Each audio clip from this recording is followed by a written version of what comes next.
ॐ श्री गणेशाय नमः। श्री सरस्वत्यै नमः। श्री वेदव्यासाय नमः।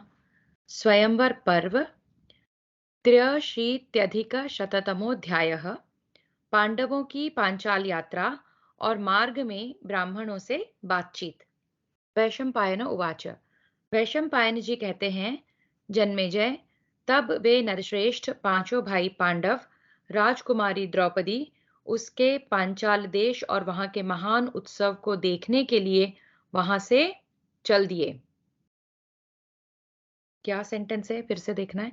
वैशंपायन जी कहते हैं, जन्मेजय, तब वे नरश्रेष्ठ पांचों भाई पांडव राजकुमारी द्रौपदी के होना चाहिए के पांचाल देश और वहां के महान उत्सव को देखने के लिए वहां से चल दिए। मनुष्यों में सिंह के समान वीर परंतप पांडव अपनी माता के साथ यात्रा कर रहे थे। उन्होंने मार्ग में देखा, बहुत से ब्राह्मण एक साथ जा रहे हैं। राजन, उन ब्रह्मचारी ब्राह्मणों ने पांडवों से पूछा, आप लोग कहाँ जाएंगे और कहाँ से आ रहे हैं? युधिष्ठिर उवाच। युधिष्ठिर बोले, विप्रवरों, आप लोगों को मालूम हो कि हम लोग एक साथ विचरने वाले सहोदर भाई हैं और अपनी माता के साथ एक चक्रा नगरी से आ रहे हैं। ब्राह्मणा ऊचुः। ब्राह्मणों ने कहा, आज ही पांचाल देश को चलिए। वहां राजा द्रुपद के बारे में महान धन धान्य से संपन्न स्वयंवर का बहुत बड़ा उत्सव होने वाला है। हम सब लोग एक साथ चले हैं और वहीं जा रहे हैं। वहां अत्यंत अद्भुत और बहुत बड़ा उत्सव होने वाला है। यज्ञसेन नाम वाले महाराज द्रुपद के एक पुत्री है जो यज्ञ की वेदी से प्रकट हुई है। उसके नेत्र विकसित कमल दल के समान सुंदर हैं। उसका एक एक अंग निर्दोष है। वह मनस्विनी सुकुमारी द्रुपद कन्या देखने ही योग्य है। द्रोणाचार्य के शत्रु प्रतापी दृष्टद्युम्न की वह बहन है। दृष्टद्युम्न वे ही हैं जो कवच, खड्ग, धनुष और बाण के साथ उत्पन्न हुए हैं। महाबाहु दृष्टद्युम्न प्रज्वलित अग्नि से प्रकट होने के कारण अग्नि के समान ही तेजस्वी हैं।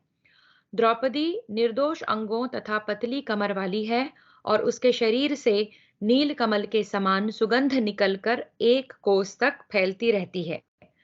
वह उन्हीं दृष्टद्युम्न की बहन है। यज्ञसेन की पुत्री द्रौपदी का स्वयंवर नियत हुआ है।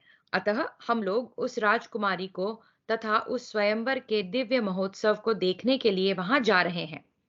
वहां कितने ही प्रचुर दक्षिणा देने वाले, यज्ञ करने वाले, स्वाध्यायशील, पवित्र, नियम पूर्वक व्रत का पालन करने वाले, महात्मा एवं तरुण अवस्था वाले दर्शनीय राजा और राजकुमार अनेक देशों से पधारेंगे।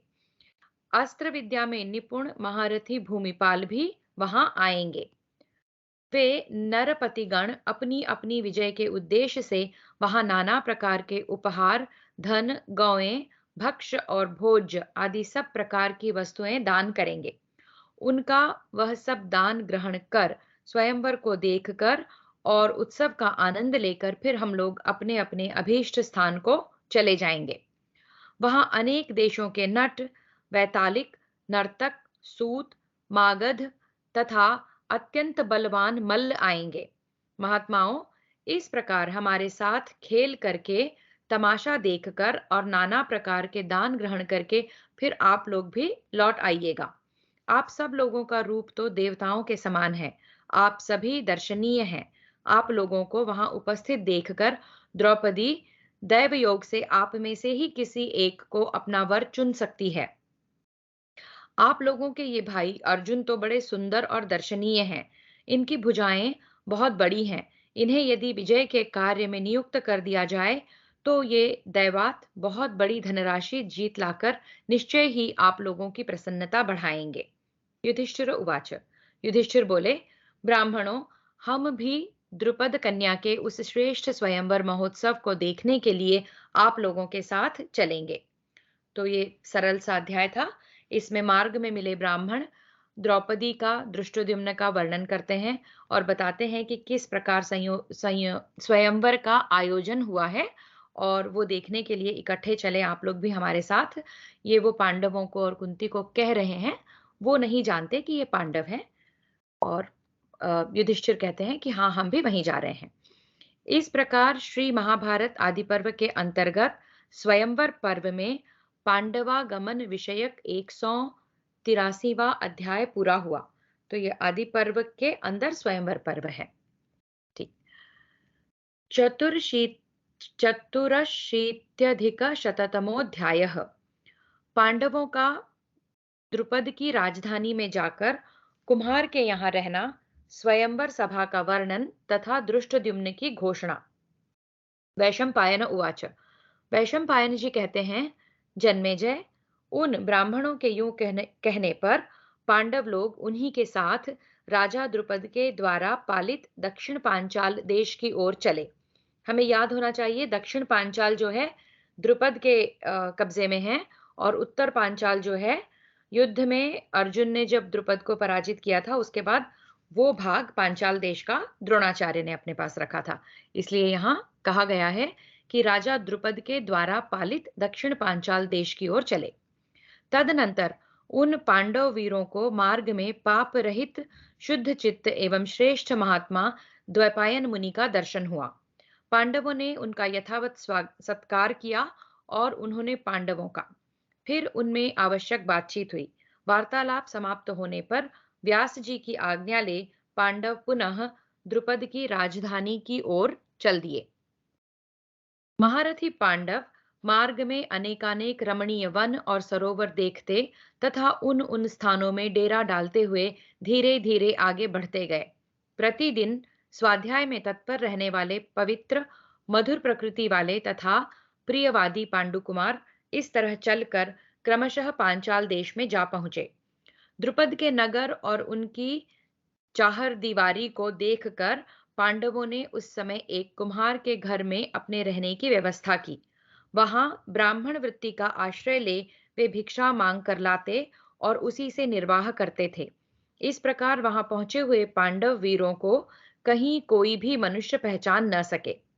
राजा द्रुपद के मन में सदा यही इच्छा रहती थी कि मैं पांडुनंदन अर्जुन के साथ द्रौपदी का ब्याह करूं, परंतु वे अपने इस मनोभाव को किसी पर प्रकट नहीं करते थे। भरतवंशी जन्मेजय, पांचाल नरेश ने कुंती कुमार अर्जुन को खोज निकालने की इच्छा से एक ऐसा दृढ़ धनुष बनवाया जिसे दूसरा कोई झुका भी ना सके। राजा ने एक कृत्रिम आकाश यंत्र भी बनवाया जो तीव्र वेग से आकाश में घूमता रहता था। उस यंत्र के छिद्र के ऊपर उन्होंने उसी के बराबर का लक्ष्य तैयार कराकर रखवा दिया। इसके बाद उन्होंने यह घोषणा करा दी। द्रुपद उवाच। द्रुपद ने घोषणा की, जो वीर इस धनुष पर प्रत्यंचा चढ़ाकर इन प्रस्तुत बाणों द्वारा ही यंत्र के छेद के भीतर से इसे लांघकर लक्ष्य वेध करेगा, वही मेरी पुत्री को प्राप्त कर सकेगा। तो द्रुपद के मन में अभी भी है कि अर्जुन कहीं से मिल जाए और उसी के साथ द्रौपदी का स्वयंवर हो जाए। तो उन्होंने, अगर वारणावत से वो बचकर निकले हैं पांडव और जीवित हैं, तो जरूर अर्जुन यहाँ आए और केवल अर्जुन ही इस स्वयंवर की अ, जो रचना है, या फिर इस स्वयंवर का जो क्या कहेंगे हम इसको, लक्ष्य है, उसको प्राप्त कर सकें और द्रौपदी का विवाह वो उसी से करा सकें, ये सोचकर ऐसा यंत्र आयोजित किया है। फिर से देखते हैं उस यंत्र के बारे में। राजा ने एक कृत्रिम आकाश यंत्र भी बनवाया जो तीव्र वेग से आकाश में घूमता रहता था। उस यंत्र के छिद्र के ऊपर उन्होंने उसी के बराबर का लक्ष्य तैयार कराकर रखवा दिया। उसके बाद उन्होंने यह घोषणा कर दी। द्रुपद उवाच। द्रुपद ने घोषणा की, जो वीर इस धनुष पर प्रत्यंचा चढ़ाकर इन प्रस्तुत बाणों द्वारा ही यंत्र के छेद के भीतर से इसे लांघ कर लक्ष्य वेध करेगा, वही मेरी पुत्री को प्राप्त कर सकेगा। तो अत्यंत निपुण धनुर्धारी का ही वो चयन करना चाहते हैं, जो कि हम जानते हैं कि इस समय केवल अर्जुन है। वैशंपायन उवाच। वैशंपायन जी कहते हैं, जन्मेजय, इस प्रकार राजा द्रुपद ने जब स्वयंवर की घोषणा कर दी, तब उसे सुनकर सब राजा वहां उनकी राजधानी में एकत्र होने लगे। बहुत से महात्मा ऋषि मुनि भी स्वयंवर देखने के लिए आए। राजन दुर्योधन आदि कुरुवंशी भी कर्ण के साथ वहां आए थे। भिन्न भिन्न देशों से कितने ही महाभाग ब्राह्मणों ने भी पदार्पण किया था। महामना राजा द्रुपद ने वहां पधारे हुए नरपतियों का भली भांति स्वागत सत्कार एवं सेवा पूजा की। तत्पश्चात वे सभी नरेश स्वयंवर देखने की इच्छा से वहां रखे हुए मंचों पर बैठे। उस नगर के समस्त निवासी भी यथास्थान आकर बैठ गए। उन सब का कोलाहल क्षुब्ध हुए समुद्र के भयंकर गर्जना के समान सुनाई पड़ता था। वहां की बैठक शिशुमार की आकृति में सजाई गई थी। शिशुमार के शिरोभाग में सब राजा अपने अपने मंचों पर बैठे थे। नगर से ईशान कोण में सुंदर एवं समतल भूमि पर स्वयंवर सभा का रंग मंडप सजाया गया था, जो सब ओर से सुंदर भवनों द्वारा घिरा होने के कारण बड़ी शोभा पा रहा था। उसके सब ओर चारी दीवारी और खाई बनी थी। अनेक फाटक और दरवाजे उस मंडप की शोभा बढ़ा रहे थे। विचित्र चंदों वे विचित्र चंदोवे से उस सभा भवन को सब ओर से सजाया गया था। वहां सैकड़ों प्रकार के बाजे बज रहे थे। बहुमूल्य अगरू धूप की सुगंध चारों ओर फैल रही थी। फर्श पर चंदन के जल का छिड़काव किया गया था। सब ओर फूलों की मालाएं और हार टंगे थे, जिससे वहां की शोभा बहुत बढ़ गई थी। उस रंग मंडप के चारों ओर कैलाश शिखर के समान ऊंचे और श्वेत रंग के गगनचुंबी महल बने हुए थे। उन्हें भीतर से सोने के जालीदार पर्दों और झालरों से सजाया गया था। फर्श और दीवारों में मणि एवं रत्न जड़े गए थे। उत्तम सुखपूर्वक चढ़ने योग्य सीढ़ियां बनी थी। बड़े बड़े आसन और बिछावन आदि बिछाए गए थे। अनेक प्रकार की मालाएं और हार उन भवनों की शोभा बढ़ा रहे थे। अगरू की सुगंध छा रही थी। वे हंस और चंद्रमा की किरणों के समान श्वेत दिखाई देते थे। उनसे उनके भीतर से निकली हुई धूप की सुगंध चारों ओर 1 योजन तक फैल रही थी। उन महलों में सैकड़ों दरवाजे थे। उनके भीतर आने जाने के लिए बिल्कुल रोक टोक नहीं थी और वे भांति भांति की शैयाओं तथा आसनों से सुशोभित थे। उनकी दीवारों को अनेक प्रकार की धातुओं के रंगों से रंगा गया था। अतः वे राजमहल हिमालय के बहुरंगे शिखरों के समान सुशोभित हो रहे थे। उन्हीं सत महले मकानों या विमानों में उन्हीं सत महले मकानों या विमानों में जो अनेक प्रकार के बने हुए थे, सब राजा लोग परस्पर एक दूसरे से होड़ रखते हुए सुंदर से सुंदर श्रृंगार धारण करके बैठे थे। सज धज के राजा लोग आए थे और उन सुंदर भवनों में आकर अपना अपना स्थान ग्रहण किया था। नगर और जनपद के लोगों ने जब देखा कि उक्त विमानों में बहुमूल्य मंचों के ऊपर महान बल और पराक्रम से संपन्न परम सौभाग्यशाली काला गुरु से विभूषित महान कृपा प्रसाद से युक्त ब्राह्मण भक्त अपने अपने राष्ट्र के रक्षक और शुभ पुण्य कर्मों के प्रभाव से संपूर्ण जगत के प्रिय श्रेष्ठ नरपतिगण आके बैठ गए हैं, तब राजकुमारी द्रौपदी के दर्शन का लाभ लेने के लिए वे भी सब और सुखपूर्वक जा बैठे। तो हम यहाँ देख रहे हैं कि पहले जो है उन्होंने देखा कि सारे गेस्ट मेहमान जो है आकर बैठ गए हैं। फिर यहाँ के जो नगर निवासी हैं उन्होंने अपने स्थान लिए। वे पांडव भी पांचाल नरेश की उस सर्वोत्तम समृद्धि का अवलोकन करते हुए ब्राह्मणों के साथ उन्हीं की पंक्ति में बैठे थे। राजन, नगर में बहुत दिनों से लोगों की भीड़ बढ़ रही थी। राज समाज के द्वारा प्रचुर धन रत्नों का दान किया जा रहा था। बहुतेरे नट और नर्तक अपनी कला दिखाकर उस समाज की शोभा बढ़ा रहे थे। आर्ट और म्यूजिक और डांस इसका भी अपना स्थान है यहाँ। 16वें दिन अत्यंत मनोहर समाज जुटा। भरत श्रेष्ठ उसी दिन स्नान करके सुंदर वस्त्र और सब प्रकार के आभूषणों से विभूषित हो, हाथों में सोने की बनी हुई कामदार जयमाला लिए द्रुपद राजकुमारी उस रंगभूमि में उतरी। तो द्रौपदी सुंदर से आभूषणों से विभूषित होकर सोने की बनी हुई जयमाला अपने हाथ में लेकर रंगभूमि में उतरी। तब सोमक वंशी क्षत्रियों के पुत्र एवं मंत्रज्ञ ब्राह्मण पुरोहित ने अग्निवेदी के चारों ओर कुशा बिछाकर वेदोक्त विधि के अनुसार प्रज्वलित अग्नि में घी की आहुति डाली। इस प्रकार अग्निदेव को तृप्त करके ब्राह्मणों ने स्वस्ति वाचन कराकर चारों ओर बजने वाले सब प्रकार के बाजे बंद करा दिए गए। ब्राह्मणों से स्वस्ति वाचन कराकर चारों ओर बजने वाले सब प्रकार के बाजे बंद करा दिए गए। साइलेंस हो गया। महाराज, बाजों की आवाज बंद हो जाने पर जब स्वयंवर सभा में सन्नाटा छा गया, तब विधि के अनुसार धृष्टद्युम्न द्रौपदी को साथ लेकर रंगमंडप के बीच में खड़ा हो मेघ और दुंदुभि के समान स्वर तथा मेघ गर्जना की सी गंभीर वाणी में यह अर्थयुक्त उत्तम एवं मधुर वचन बोले। धृष्टद्युम्न जो है द्रौपदी को लेकर आए हैं रंगमंडप में और कहते हैं, यहाँ आए हुए भूपालगण, आप लोग ध्यान देकर मेरी बात सुने। यह धनुष है, ये बाण है और यह निशाना है। आप लोग आकाश में छोड़े हुए 5 पैने बाणों द्वारा उस यंत्र के छेद के भीतर से लक्ष्य को भेद कर गिरा दें। मैं सच कहता हूं, झूठ नहीं बोलता। जो उत्तम कुल, सुंदर रूप और श्रेष्ठ बल से संपन्न वीर यह महान कर्म कर दिखाएगा, आज यह मेरी बहन कृष्णा उसी की धर्मपत्नी होगी।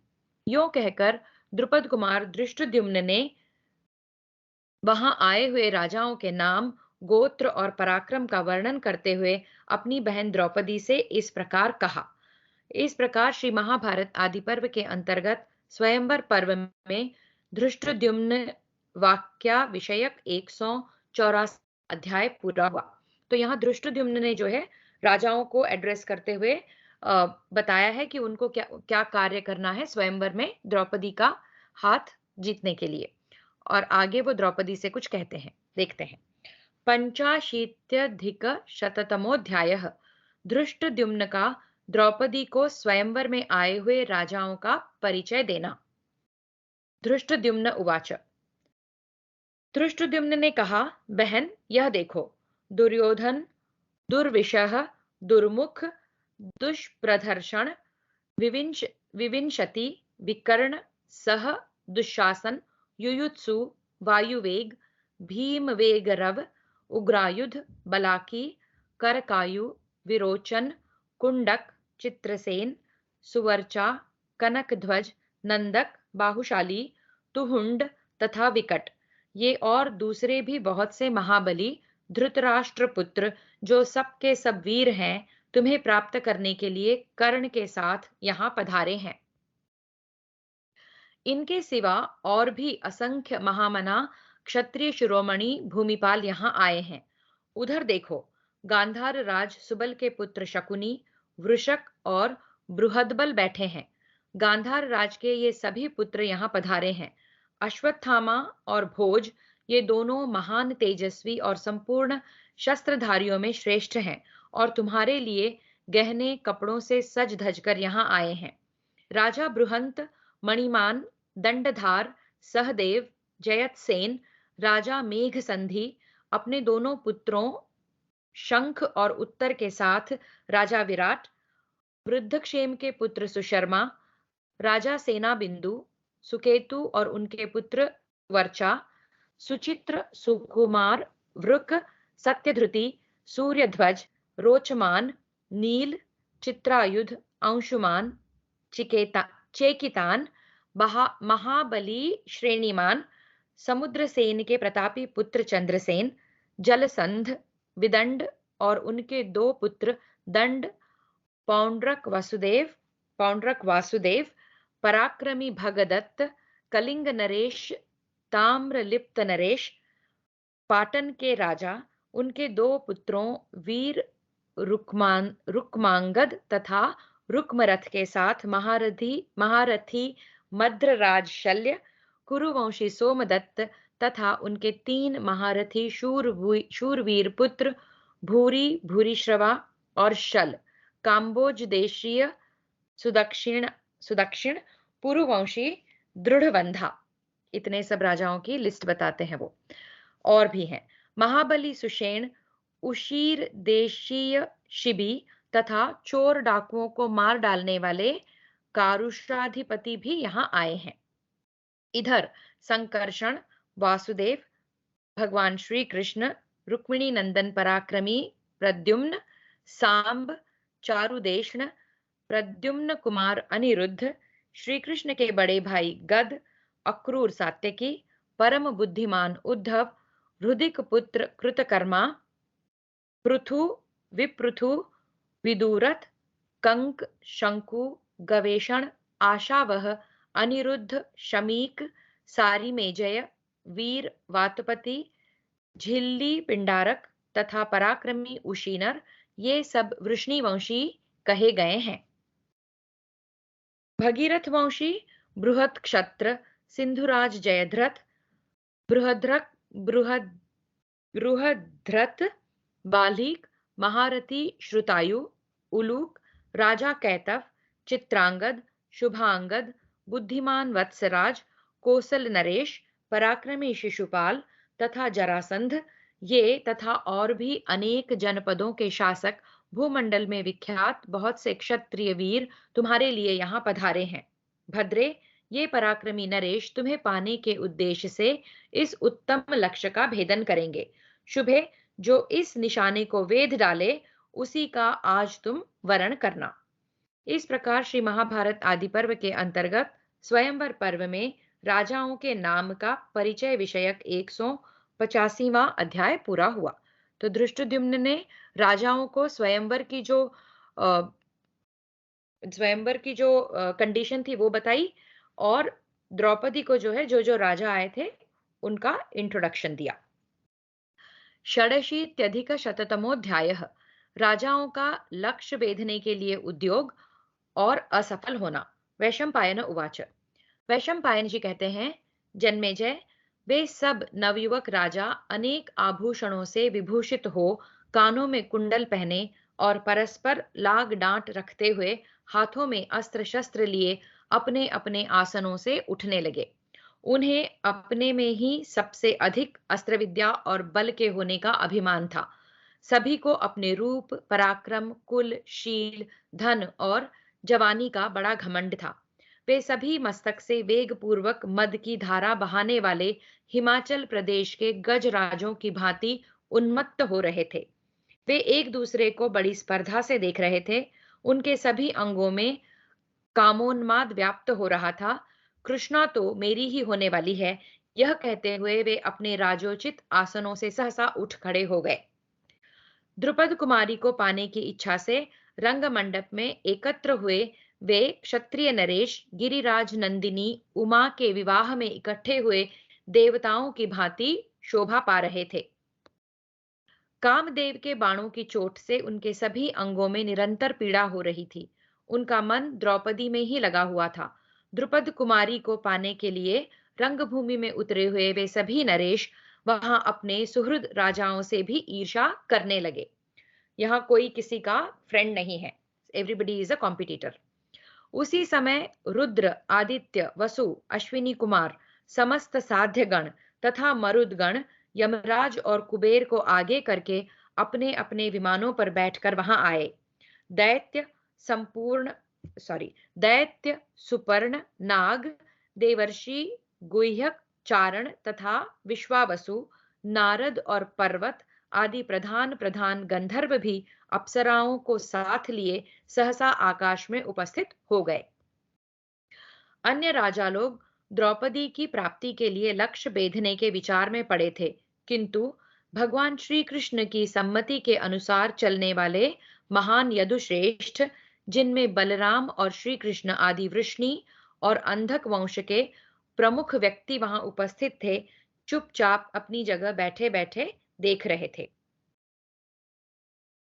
यदुवंशी वीरों के प्रधान नेता श्री कृष्ण ने लक्ष्मी के सम्मुख विराजमान गजराजों तथा राख में छिपी हुई आग के समान मत वाले हाथी की सी आकृति वाले पांडवों को, जो अपने सब अंगों में भस्म लपेटे हुए थे, देखकर तुरंत पहचान लिया। फिर से देखते हैं। यदुवंशी वीरों के प्रधान नेता श्री कृष्ण ने लक्ष्मी के सम्मुख विराजमान गजराजों तथा राख में छिपी हुई आग के समान मत वाले हाथी की सी आकृति वाले पांडवों को, जो अपने सब अंगों में भस्म लपेटे हुए थे, देखकर तुरंत पहचान लिया। और बलराम जी से धीरे धीरे कहा, भैया वह देखिए युधिष्ठिर, भीम, अर्जुन और दोनों जुड़वे वीर नकुल सहदेव उधर बैठे हैं। बलराम जी ने उन्हें देखकर अत्यंत प्रसन्न चित्त हो भगवान श्री कृष्ण की ओर दृष्टिपात किया। दूसरे दूसरे वीर राजा, राजकुमार एवं राजाओं के पौत्र अपने नेत्रों, मन और स्वभाव को द्रौपदी की ओर लगाकर उसी को देख रहे थे। अतः पांडवों की ओर उनकी दृष्टि नहीं गई। वे जोश में आकर दांतों से ओठ चबा रहे थे और रोष से उनकी आंखें लाल हो रही थी। इसी प्रकार वे महाबाहु कुंतीपुत्र तथा दोनों महानुभाव वीर नकुल सहदेव सब के सब द्रौपदी को देखकर तुरंत कामदेव के बाणों से घायल हो गए। राजन, उस समय वहां का आकाश देवर्षियों तथा गंधर्वों से खचाखच भरा था। सुपर्ण नाग, असुर और सिद्धों का समुदाय वहां जुट गया था। सब ओर दिव्य सुगंध व्याप्त हो रही थी और दिव्य पुष्पों की वर्षा की जा रही थी। बृहत शब्द करने वाली दुंदुभियों के नाद से सारा अंतरिक्ष गूंज उठा था। चारों ओर का आकाश विमानों से ठसाठस भरा था। वहां बांसुरी, वीणा तथा ढोल की मधुर ध्वनि हो रही थी। फिर से, बृहत शब्द करने वाली दुंदुभियों के नाद से सारा अंतरिक्ष गूंज उठा था। चारों ओर का आकाश विमानों से ठसाठस भरा था और वहां बांसुरी, वीणा तथा ढोल की मधुर ध्वनि हो रही थी। तदनंतर वे नृपतिगण द्रौपदी के लिए क्रमशः अपना पराक्रम प्रकट करने लगे। कर्ण, दुर्योधन, शाल्व, शल्य, अश्वत्थामा, क्राथ, सुनीत, वक्र, कलिंगराज, वंग नरेश, पांड्य नरेश, पौंड्र देश के अधिपति, विदेह के राजा, यवन देश के अधिपति तथा अन्यान्य अनेक राष्ट्रों के स्वामी, बहुतेरे राजा, राजपुत्र तथा राजपौत्र, जिनके नेत्र प्रफुल्ल कमल पत्र के समान शोभा पा रहे थे, जिनके विभिन्न अंगों में किरीट, हार, अंगद यानी कि बाजूबंद तथा कड़े आदि आभूषण शोभा दे रहे थे, तथा जिनकी भुजाएं बड़ी बड़ी थीं, वे सब के सब पराक्रमी और धैर्य से युक्त हो अपने बल और शक्ति पर गर्जते हुए क्रमशः उस धनुष पर अपना बल दिखाने लगे। परंतु वे उस सुदृढ़ धनुष पर हाथ से कौन कहे मन से भी प्रत्यंचा न चढ़ा सके। एक बार देखते हैं। परंतु वे उस सुदृढ़ धनुष पर हाथ से कौन कहे मन से भी प्रत्यंचा न चढ़ा सके। अपने बल, शिक्षा और गुण के अनुसार उस पर जोर लगाते समय वे सभी नरेंद्र उस सुदृढ़ एवं चमचमाते हुए धनुष के झटके से दूर फेंक दिए जाते और लड़खड़ा कर धरती पर जा गिरते थे। फिर तो उनका उत्साह समाप्त हो जाता। किरीट और हार खिसक कर गिर जाते और वे लंबी सांसें खींचते हुए शांत होकर बैठ जाते थे। उस सुदृढ़ धनुष के झटके से जिनके हार, बाजूबंद और कड़े आदि आभूषण दूर जा गिरे थे, वे नरेश उस समय द्रौपदी को पाने की आशा छोड़कर अत्यंत व्यथित हो हाहाकार कर उठे। उन सब राजाओं की यह अवस्था देख धनुर्धारियों में श्रेष्ठ कर्ण उस धनुष के पास गया और तुरंत ही उसे उठाकर उस पर प्रत्यंचा चढ़ा दी तथा शीघ्र ही उस धनुष पर वे पांचों बाण जड़ दिए। यहाँ कुछ डिटेल दिया है, इसके बारे में देखते हैं। कर्ण के द्वारा प्रत्यंचा और बाण चढ़ाने की बात दाक्षिणात्य पाठों में कहीं नहीं है। भंडारकर की प्रति में भी मुख्य पाठ में यह वर्णन नहीं है। नीलकंठी पाठ में भी इसके पूर्व श्लोक 15 में तथा उत्तर 187 श्लोक 4 एवं 19 में भी ऐसा ही उल्लेख है कि कर्ण धनुष पर प्रत्यंचा और बाण नहीं चढ़ा सका था। इससे यही सिद्ध होता है कि कर्ण ने बाण नहीं चढ़ाया था। ठीक है, तो ये बाकी जो लिपियां हैं उनमें क्या कहा गया है इसका वर्णन है। पर इसके अनुसार जो गीता प्रेस का हम देख रहे हैं उसके अनुसार कहते हैं कि उन सब राजाओं की यह अवस्था देख धनुर्धारियों में श्रेष्ठ कर्ण उस धनुष के पास गया और तुरंत ही उसे उठाकर उस पर प्रत्यंचा चढ़ा दी तथा शीघ्र ही उस धनुष पर वे पांचों बाण जोड़ दिए। अग्नि, चंद्रमा और सूर्य से भी अधिक तेजस्वी सूर्यपुत्र कर्ण द्रौपदी के प्रति आसक्त होने के कारण जब लक्ष्य भेदने की प्रतिज्ञा करके उठा, तब उसे देखकर महाधनुर्धर पांडवों ने यह विश्वास कर लिया कि अब यह इस उत्तम लक्ष्य को भेद कर पृथ्वी पर गिरा देगा। कर्ण को देखकर द्रौपदी ने उच्च स्वर से यह बात कही, मैं सूत जाति के पुरुष का वरण नहीं करूंगी। यह सुनकर कर्ण ने अमर्षयुक्त हंसी के साथ भगवान सूर्य की ओर देखा और उस प्रकाशमान धनुष को डाल दिया।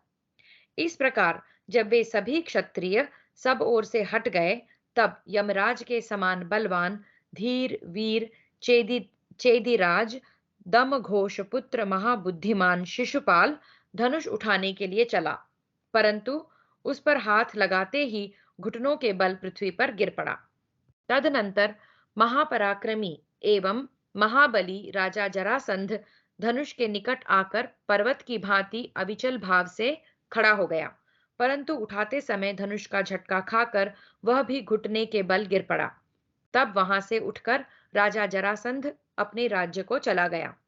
तत्पश्चात महावीर एवं महाबली मद्रराज शल्य आए, पर उन्होंने भी उस धनुष को चढ़ाते समय धरती पर घुटने टेक दिए। तदनंतर शत्रुओं को संताप देने वाला धृतराष्ट्रपुत्र महाबली राजा दुर्योधन सहसा अपने भाइयों के बीच से उठकर खड़ा हो गया। उसके अस्त्र शस्त्र बड़े मजबूत थे। वह स्वाभिमानी होने के साथ ही समस्त राजोचित लक्षणों से संपन्न था। द्रौपदी को देखकर उसका हृदय हर्ष से खिल उठा और वह शीघ्रतापूर्वक धनुष के पास आया। उस धनुष को हाथ में लेकर वह चापधारी इंद्र के समान शोभा पाने लगा। राजा दुर्योधन उस मजबूत धनुष पर जब प्रत्यंचा चढ़ाने लगा, उस समय उसके उंगलियों के बीच में झटके से ऐसी चोट लगी कि वह चित्त लौट गया। धनुष की चोट खाकर राजा दुर्योधन अत्यंत लज्जित हुआ सा अपने स्थान पर लौट गया। तो दुर्योधन को जो है उंगलियों के बीच में झटके से चोट लगी और वो वापस अपने स्थान पर चला गया। जब इस प्रकार बड़े बड़े प्रभावशाली राजा लक्ष्यभेद न कर सके, तब सारा समाज संभ्रम घबराहट में पड़ गया और लक्ष्यभेद की बातचीत तक बंद हो गई। उसी समय प्रमुख वीर कुंती नंदन अर्जुन ने उस धनुष पर प्रत्यंचा चढ़ाकर उस पर बाण संधान करने की अभिलाषा की। यह देख देवता और दानवों के आदरणीय वृष्णि वंश के प्रमुख वीर उदार बुद्धि भगवान श्री कृष्ण बलराम जी के साथ उनका हाथ दबाते हुए बड़े प्रसन्न हुए। उन्हें यह विश्वास हो गया कि द्रौपदी अब पांडुनंदन अर्जुन के हाथ में आ गई। पांडवों ने अपना रूप छिपा रखा था, अतः दूसरे कोई राजा या प्रमुख वीर उन्हें पहचान न सके। इस प्रकार श्री महाभारत आदि पर्व के अंतर्गत स्वयंवर पर्व में संपूर्ण राजाओं के विमुख होने से संबंध रखने वाला 186वां अध्याय पूरा हुआ। तो यहाँ हमने देखा कि कई शूरवीर राजा आए और उन्होंने धनुष पर प्रत्यंचा चढ़ाकर लक्ष्य भेद की कोशिश करी और वो सफल नहीं हुए और अब अर्जुन आने वाले हैं। 87 अर्जुन का लक्ष्यभेद करके द्रौपदी को प्राप्त करना। वैशंपायन उवाच।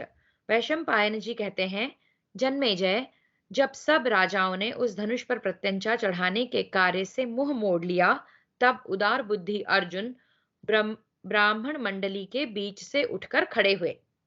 इंद्र की ध्वजा के समान लंबे अर्जुन को उठकर धनुष की ओर जाते देख बड़े बड़े ब्राह्मण अपने अपने मृग चर्म हिलाते हुए जोर जोर से कोलाहल करने लगे। कुछ ब्राह्मण उदास हो गए और कुछ प्रसन्नता के मारे फूल उठे और कुछ चतुर एवं बुद्धिजीवी ब्राह्मण आपस में इस प्रकार कहने लगे। ब्राह्मणों, कर्ण और शल्य आदि बलवान धनुर्वेद परायण तथा लोक विख्यात क्षत्रिय जिसे झुका तक न सके, उसी धनुष पर अस्त्र ज्ञान से शून्य और शारीरिक बल की दृष्टि से अत्यंत दुर्बल यह निरा ब्राह्मण बालक कैसे प्रत्यंचा चढ़ा सकेगा। इसने बालोचित चपलता के कारण इस कार्य की कठिनाई पर विचार नहीं किया है। यदि इसमें यह सफल न हुआ तो समस्त राजाओं में ब्राह्मणों की बड़ी हंसी होगी। तो ये ब्राह्मण खुसर फुसर कर रहे हैं। ये कहते हैं कि ये इसका बचपना है कि ये उठकर खड़ा हो गया है और इसे इस कार्य की कठिनाई समझ में नहीं आई है। यदि यह अभिम यदि यह अभिमान, हर्ष अथवा ब्राह्मण सुलभ चंचलता के कारण धनुष पर डोरी चढ़ाने के लिए आगे बढ़ा है, तो इसे रोक देना चाहिए। अच्छा तो यही होगा कि यह जाए ही नहीं। ब्राह्मणा ऊचुः ब्राह्मण बोले, भाइयों, हमारी हंसी नहीं होगी, न हमें किसी के सामने छोटा ही बनना पड़ेगा, और लोक में हम लोग राजाओं के द्वेष पात्र भी नहीं होंगे। अतः इन बातों की चिंता छोड़ दो। कुछ ब्राह्मणों ने कहा, यह सुंदर युवक नागराज ऐरावत के शुंड दंड के समान हृष्ट पुष्ट दिखाई देता है। इसके कंधे सुपुष्ट और भुजाएं बड़ी बड़ी हैं। यह धैर्य में हिमालय के समान जान पड़ता है। इसकी सिंह के समान मस्तानी चाल है। यह शोभाशाली तरुण मत वाले गजराज के समान पराक्रमी प्रतीत होता है। इस वीर के लिए यह कार्य करना संभव है। इसका उत्साह देखकर भी ऐसा ही अनुमान होता है। इसमें शक्ति और महान उत्साह है। यदि यह असमर्थ होता तो स्वयं ही धनुष के पास जाने का साहस नहीं करता। संपूर्ण लोकों में देवता, असुर आदि के रूप में विचरने वाले पुरुषों का ऐसा कोई कार्य नहीं है जो ब्राह्मणों के लिए असाध्य हो। ब्राह्मण लोग जल पीकर, हवा खाकर अथवा फलाहार करके भी दृढ़तापूर्वक व्रत का पालन करते हैं। अतः वे शरीर से दुर्बल होने पर भी अपने तेज के कारण अत्यंत बलवान होते हैं। ब्राह्मण भला बुरा, सुख दुखद, सुखद दुखद और छोटा बड़ा जो भी कर्म प्राप्त होता है कर लेता है। अतः किसी भी क्रम को करते समय उस ब्राह्मण का अपमान नहीं करना चाहिए। मैं भूमंडल में ऐसे किसी पुरुष को नहीं देखता जो धनुर्वेद, वेद तथा नाना प्रकार के योगों में ब्राह्मण से बढ़ चढ़कर हो। श्रेष्ठ ब्राह्मण मंत्र बल, योग बल अथवा महान आत्मबल से इस संपूर्ण जगत को स्तब्ध कर सकते हैं। अतः उनके प्रति तुच्छ बुद्धि नहीं रखनी चाहिए। देखो, जमदग्नि नंदन परशुराम जी ने अकेले ही संपूर्ण क्षत्रियों को युद्ध में जीत लिया था। महर्षि अगस्त्य ने अपने ब्रह्म तेज के प्रभाव से अगाध समुद्र को पी लिया।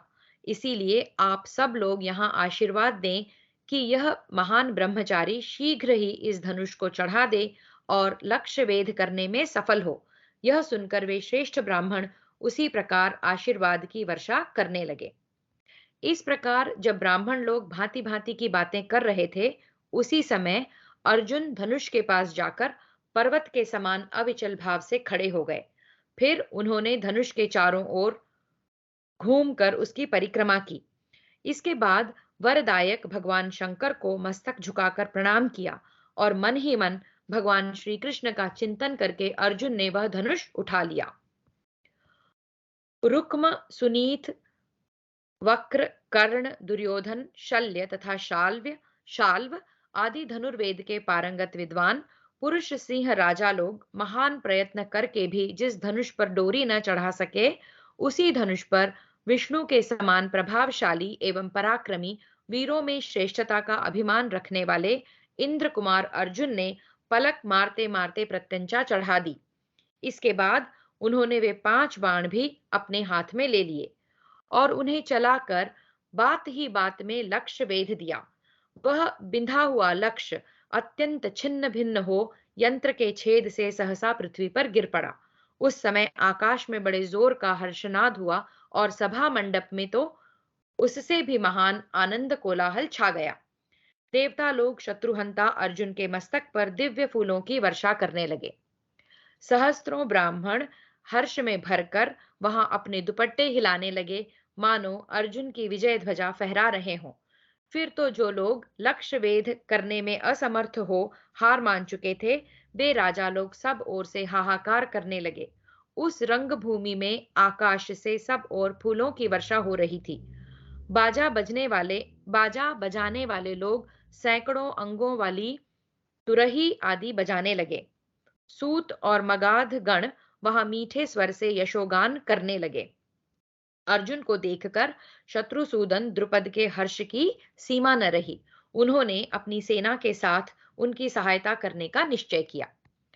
उस समय जब महान कोलाहल बढ़ने लगा, धर्मात्माओं में श्रेष्ठ युधिष्ठिर पुरुषोत्तम नकुल और सहदेव को साथ लेकर डेरे पर ही चले गए। लक्ष्य को बींध कर धरती पर गिरा देख इंद्र के तुल्य पराक्रमी अर्जुन पर दृष्टि डालकर हाथ में सुंदर श्वेत फूलों की जयमाला लिए द्रौपदी मंद मंद मुस्कुराती हुई कुंती कुमार के समीप गई। उसका रूप जिन्होंने बार बार देखा था, उनके लिए भी वह नित्य नई सी जान पड़ती थी। वह द्रुपद कुमारी बिना हंसी के भी हंसती सी प्रतीत होती थी। मद सेवन के बिना भी आंतरिक अनुराग सूचक भावों के द्वारा लड़खड़ाती सी चलती थी और बिना बोले ही केवल दृष्टि से ही बातचीत करती सी जान पड़ती थी। निकट जाकर राजकुमारी द्रौपदी ने वहां जुटे हुए समस्त राजाओं के समक्ष उन सब की उपेक्षा करके सहसा वह माला अर्जुन के गले में डाल दी और विनय पूर्वक खड़ी हो गई। जैसे शची ने देवराज इंद्र का, स्वाहा ने अग्निदेव का, लक्ष्मी ने भगवान विष्णु का, उषा ने सूर्य देव का, रति ने कामदेव का, गिरि राजकुमारी उमा ने महेश्वर का, विदेह राजनंदिनी सीता ने श्री राम का तथा भीम कुमारी दमयंती ने नृपश्रेष्ठ नल का वरण किया था, उसी प्रकार द्रौपदी ने पांडुपुत्र अर्जुन का वरण कर लिया। ये सुंदर है, एक बार फिर देखते हैं।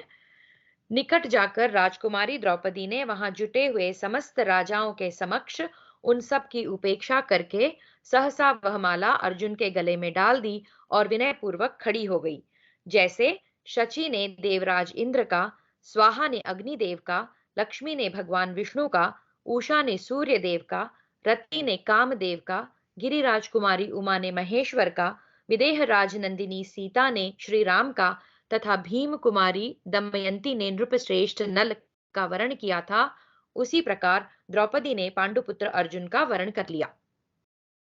अद्भुत कर्म करने वाले अर्जुन इस प्रकार उस स्वयंवर सभा में स्त्री रत्न द्रौपदी को जीतकर उसे अपने साथ ले रंगभूमि से बाहर निकले। पत्नी द्रौपदी उनके पीछे पीछे चल रही थी। उस समय उपस्थित ब्राह्मणों ने उनका बड़ा सत्कार किया। इस प्रकार श्री महाभारत आदि पर्व के अंतर्गत स्वयंवर पर्व में लक्ष्य छेदन विषयक 187वां अध्याय पूरा हुआ। अष्टाशीत्यधिकशततमोऽध्यायः। द्रुपद को मारने के लिए उद्युत हुए राजाओं का सामना करने के लिए भीम और अर्जुन का उद्युत होना और उनके विषय में भगवान श्री कृष्ण का बलराम जी से वार्तालाप। वैशंपायन उवाच। वैशंपायन जी कहते हैं, जन्मेजय, राजा द्रुपद इस ब्राह्मण को कन्या देना चाहते हैं। यह जानकर उस समय राजाओं को बड़ा क्रोध हुआ और वे एक दूसरे को देखकर तथा समीप आकर इस प्रकार कहने लगे, अहो देखो तो सही, यह राजा द्रुपद यहाँ एकत्र हुए हम लोगों को तिनके की तरह तुच्छ समझकर और हमारा उल्लंघन करके युवतियों में श्रेष्ठ अपनी कन्या का विवाह एक ब्राह्मण के साथ करना चाहता है। यह वृक्ष लगाकर अब फल लगने के समय उसे काट कर गिरा रहा है। अतः हम लोग इस दुरात्मा को मार डालें, क्योंकि यह हमें कुछ नहीं समझ रहा है। यह राजा द्रुपद गुणों के कारण हमारे वृद्धोचित सम्मान पाने का अधिकारी भी नहीं है। राजाओं से द्वेष करने वाले इस दुराचारी को पुत्र सहित हम लोग मार डालें। पहले तो इसने हम सब राजाओं को बुलाकर सत्कार किया, उत्तम गुणयुक्त भोजन कराया और ऐसा करने के बाद यह हमारा अपमान कर रहा है। देवताओं के समूह की भांति उत्तम नीति से सुशोभित राजाओं के उस समुदाय में क्या इसने किसी भी नरेश को अपनी पुत्री के योग्य नहीं देखा है? स्वयंवर में कन्यादान वरण प्राप्त करने का अधिकार ही ब्राह्मणों को नहीं है। लोगों में यह बात प्रसिद्ध है कि स्वयंवर क्षत्रियों का ही होता है। अथवा राजाओं, यदि यह कन्या हम लोगों में से किसी को अपना पति बनाना न चाहे, तो हम इसे जलती हुई आग में झोंक कर अपने अपने राज्य को चल दें। यद्यपि इस ब्राह्मण ने चपलता के कारण अथवा राजकन्या के प्रति लोभ होने से हम राजाओं का अप्रिय किया है, तथापि ब्राह्मण होने के कारण हमें किसी प्रकार इसका वध नहीं करना चाहिए, क्योंकि हमारा राज्य, जीवन, रत्न, पुत्र पौत्र तथा और भी जो धन वैभव है, वह सब ब्राह्मणों के लिए ही है। ब्राह्मणों के लिए हम इन सब चीजों का त्याग कर सकते हैं। द्रुपद को तो हम इसलिए दंड देना चाहते हैं कि हमारा अपमान न हो, हमारे धर्म की रक्षा हो और दूसरे स्वयंवरों की भी ऐसी दुर्गति ना हो। यूं कहकर परिघ जैसी मोटी बाहों वाले वे श्रेष्ठ भूपाल हर्ष और उत्साह में भरकर हाथों में अस्त्र शस्त्र लिए द्रुपद को मारने की इच्छा से उनकी ओर वेग से दौड़े। उन बहुत से राजाओं को क्रोध में भरकर धनुष लिए आते देख द्रुपद अत्यंत भयभीत हो ब्राह्मणों की शरण में गए। मद की धारा बहाने वाले मदोन्मत्त गजराजों की भांति उन नरेशों को वेग से आते देख शत्रुदमन महाधनुर्धर पांडुनंदन भीम और अर्जुन उनका सामना करने के लिए आ गए। जब हाथों में गोह के चमड़े के दस्ताने पहने और आयुधों को ऊपर उठाए अमर्ष में भरे हुए वे सभी नरेश कुरु राजकुमार अर्जुन और भीमसेन को मारने के लिए उन पर टूट पड़े, तब तो वज्र के समान शक्तिशाली तथा अद्भुत एवं भयानक कर्म करने वाले अद्वितीय वीर महाबली भीमसेन ने गजराज की भांति अपने दोनों हाथों से एक वृक्ष को खड़ा किया, एक वृक्ष को उखाड़ लिया और उसके पत्ते झाड़ दिए। फिर मोटी और विशाल भुजाओं वाले शत्रुनाशन कुंती कुमार भीमसेन उसी वृक्ष को हाथ में लेकर भयंकर दंड उठाए हुए दंडधारी यमराज की भांति पुरुषोत्तम अर्जुन के समीप खड़े हो गए। असाधारण बुद्धि वाले तथा देवराज इंद्र के समान महापराक्रमी अचिंत्य कर्मा अर्जुन अपने भाई भीमसेन के अद्भुत कार्य को देखकर चकित हो उठे और छोड़कर धनुष हाथ में लिए हुए और आश्चर्यचकित हो उठे और छोड़कर धनुष हाथ में लिए हुए युद्ध के लिए गए। ओके, तो अर्जुन भी अभी युद्ध के लिए चले गए। भीम के हाथ में वृक्ष है। जिनकी बुद्धि लोकोत्तर और कर्म अचिंत्य हैं, उन भगवान श्री कृष्ण ने अर्जुन तथा उनके भाई भीमसेन का वह साहसपूर्ण कार्य देखकर भयंकर पराक्रमी एवं हल हल को ही आयुध के रूप में धारण करने वाले अपने भ्राता बलराम जी से यह बात कही। भैया संकर्षण, ये जो श्रेष्ठ सिंह के समान चाल से लीला पूर्वक चल रहे हैं और ताल के बराबर विशाल धनुष को खींच रहे हैं, ये अर्जुन ही हैं। इसमें विचार करने की कोई बात नहीं। यदि मैं वसुदेव हूं तो मेरी यह बात झूठी नहीं है। और ये जो बड़े वेग से वृक्ष उठाकर सहसा समस्त राजाओं का सामना करने के लिए उद्युत हुए हैं, भीमसेन हैं, क्योंकि इस समय पृथ्वी पर भीमसेन के सिवा दूसरा कोई ऐसा वीर नहीं है जो युद्ध भूमि में यह अद्भुत पराक्रम कर सके। तो ये लीला पूर्वक जो ताल के बराबर विशाल वन कहा है, ताल का मतलब है ऊर्ध्व विस्तृत दोर्माने तालमित्यभिधीयते। इस वचन के अनुसार एक मनुष्य अपनी बाहों को ऊपर उठाकर खड़ा हो तो उस हाथ से लेकर पैर तक की लंबाई को ताल कहते हैं। तो ताल जो है एक मेजरिंग यूनिट है। अगर हाथ ऊपर किया है किसी व्यक्ति ने तो वहां से उस हाइट से लेकर पैर तक की दूरी को ताल कहते हैं। तो यहाँ पे कृष्ण क्या कहते हैं, ये जो श्रेष्ठ सिंह के समान चाल से लीला पूर्वक चल रहे हैं और ताल के बराबर विशाल धनुष को खींच रहे हैं, मतलब इतने लंबे धनुष को जो खींच रहा है वो अर्जुन ही है और जिसने वृक्ष उठाया है वो भीम ही है। ये कृष्ण जो है बलराम से कह रहे हैं, क्योंकि वो भस्म से उनकी अभी भी शरीर जो है छिपे हुए हैं, पर इन्होंने पांडवों को पहचान लिया है, ये वो बता रहे हैं भाई से। अच्युत, जो विकसित कमल दल के समान विशाल नेत्रों वाले दुबले पतले विनयशील गोरे महान सिंह की सी चाल से चलने वाले तथा लंबी सुंदर एवं मनोहर नाक वाले पुरुष अभी यहां से निकले हैं, वे धर्मपुत्र युधिष्ठिर हैं। फिर से देखते हैं युधिष्ठिर कैसे दिखते हैं।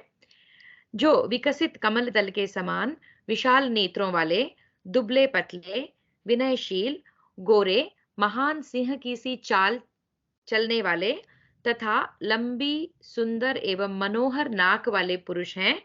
ये धर्मपुत्र युधिष्ठिर हैं। उनके साथ युगल, कार्तिकेय जैसे जो दो कुमार हैं, वे अश्विनी कुमारों के पुत्र नकुल और सहदेव रहे हैं, ऐसा मेरा अनुमान है, क्योंकि मैंने सुन रखा है कि उस लाक्षागृह के दाह से पांडव और कुंती देवी सभी बचकर निकल गए थे। राजा लोग रणभूमि में पांडुपुत्र अर्जुन के प्रति अपना क्रोध जैसे प्रकट कर रहे थे, उसे सुनकर अर्जुन के बल को जानते हुए चक्रधारी पुरुषोत्तम भगवान श्री कृष्ण ने बलराम जी से कहा, भैया, आपको घबराना नहीं चाहिए। यदि बहुत से देवता और असुर एकत्र हो जाएं, तो भी भीम के छोटे भाई कुंती कुमार अर्जुन उन सब के साथ अकेले ही युद्ध करने में समर्थ हैं। फिर इन मानव भूपालों पर विजय पाना कौन सी बड़ी बात है। यदि सव्यसाची अर्जुन हमारी सहायता लेना चाहेंगे, तो हम इसके लिए प्रयत्न करेंगे। वीरवर, मेरा विश्वास है कि पांडुपुत्र अर्जुन की पराजय नहीं हो सकती। जलहीन मेघ के समान गौर वर्ण वाले हलधर बलराम जी ने अपने छोटे भाई श्री कृष्ण की बात पर विश्वास करके उनसे कहा, भैया, कुरुकुल के श्रेष्ठ वीर पांडवों सहित कुरुकुल के श्रेष्ठ वीर पांडवों सहित अपनी बुआ कुंती को लाक्षागृह से बची हुई देखकर मुझे बड़ी प्रसन्नता हुई है। इस प्रकार श्री महाभारत आदि पर्व के अंतर्गत स्वयंवर पर्व में श्री कृष्ण वाक्य विषयक 128वां अध्याय पूरा हुआ। यहाँ कृष्ण और बलराम जो हैं, लगभग पांडवों को पहचान लेते हैं, और अर्जुन और भीम बाकी राजा जो उन पर अटैक कर रहे हैं उनसे युद्ध करते हैं। एकोननवत्यधिकशततमोऽध्यायः। अर्जुन और भीमसेन के द्वारा कर्ण तथा शल्य की पराजय और द्रौपदी सहित भीम अर्जुन का अपने डेरे पर जाना। वैशंपायन उवाच।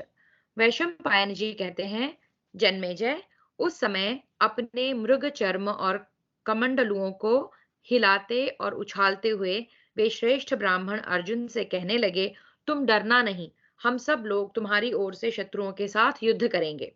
इस प्रकार की बातें करने वाले उन ब्राह्मणों से अर्जुन ने हंसते हुए से कहा, आप लोग दर्शक होकर बगल में चुपचाप खड़े रहें।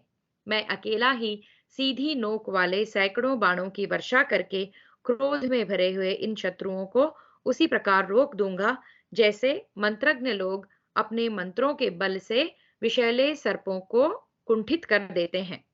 यों कहकर महाबली अर्जुन ने उसी स्वयंवर में लक्ष्य वेध के लिए प्राप्त हुए धनुष को झुकाकर उस पर प्रत्यंचा चढ़ा दी और उसे हाथ में लेकर भाई भीमसेन के साथ वे पर्वत के समान अविचल भाव से खड़े हो गए।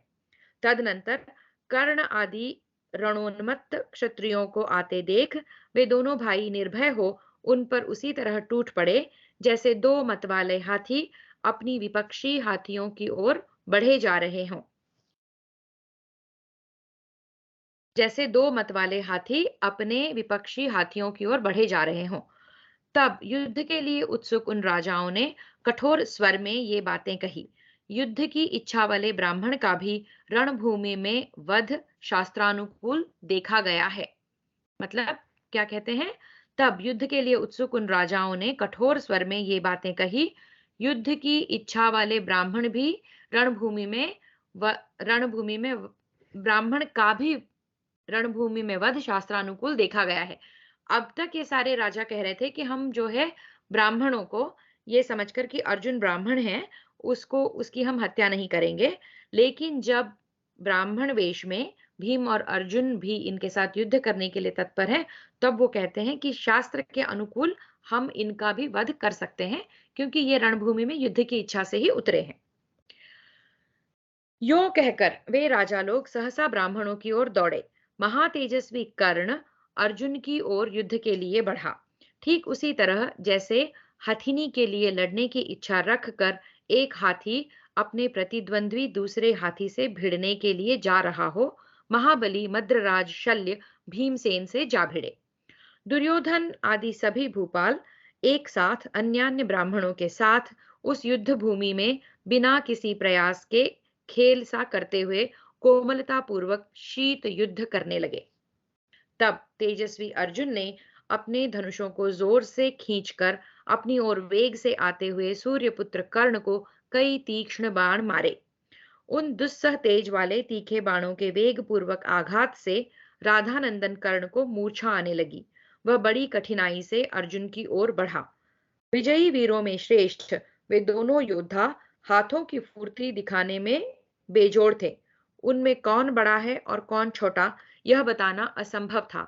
दोनों ही एक दूसरे को जीतने की इच्छा रखकर बड़े क्रोध से लड़ रहे थे। देखो, तुमने जिस अस्त्र का प्रयोग किया था उसे रोकने के लिए मैंने यह अस्त्र चलाया है। देख लो मेरी भुजाओं का बल। इस प्रकार शौर्य सूचक वचनों द्वारा वे आपस में बातें भी करते जाते थे। तदनंतर अर्जुन के बाहुबल की इस पृथ्वी पर कहीं समता नहीं है यह जानकर सूर्यपुत्र कर्ण अत्यंत क्रोधपूर्वक जमकर युद्ध करने लगा। उस समय अर्जुन द्वारा चलाए हुए उन सभी वेगशाली बाणों को काटकर कर्ण बड़े जोर से सिंहनाद करने लगा। समस्त सैनिकों ने उसके इस अद्भुत कार्य की सराहना की। कर्ण उवाच, कर्ण बोला, विप्रवर, युद्ध में आपके बाहुबल से मैं बहुत संतुष्ट हूं। आप में थकावट या विषाद का कोई चिन्ह नहीं दिखाई देता और आपने सभी अस्त्र शस्त्रों को जीतकर मानो अपने काबू में कर लिया है। आपकी यह सफलता देखकर मुझे बड़ी प्रसन्नता हुई है। विप्र शिरोमणे, आप मूर्तिमान धनुर्वेद हैं या परशुराम, अथवा आप स्वयं इंद्र या अपनी महिमा से कभी च्युत न होने वाले साक्षात भगवान विष्णु हैं। मैं समझता हूं आप इन्हीं में से कोई हैं और अपने स्वरूप को छिपाने के लिए यह ब्राह्मण वेश धारण करके बाहुबल का आश्रय ले मेरे साथ युद्ध कर रहे हैं। क्योंकि युद्ध में मेरे कुपित होने पर साक्षात शचीपति इंद्र अथवा किरीटधारी पांडुनंदन अर्जुन के अतिरिक्त दूसरा कोई मेरा सामना नहीं कर सकता। कर्ण के ऐसा कहने पर अर्जुन ने उसे इस प्रकार उत्तर दिया, कर्ण, न तो मैं धनुर्वेद हूं और न प्रतापी परशुराम। मैं तो संपूर्ण शस्त्रधारियों में उत्तम और योद्धाओं में श्रेष्ठ एक ब्राह्मण हूं। गुरु का उपदेश पाकर ब्रह्मास्त्र तथा इंद्रास्त्र दोनों में पारंगत हो गया हूं। वीर, आज मैं तुम्हें युद्ध में जीतने के लिए खड़ा हूं। तुम भी स्थिरता पूर्वक खड़े रहो। वैशंपायन उवाच।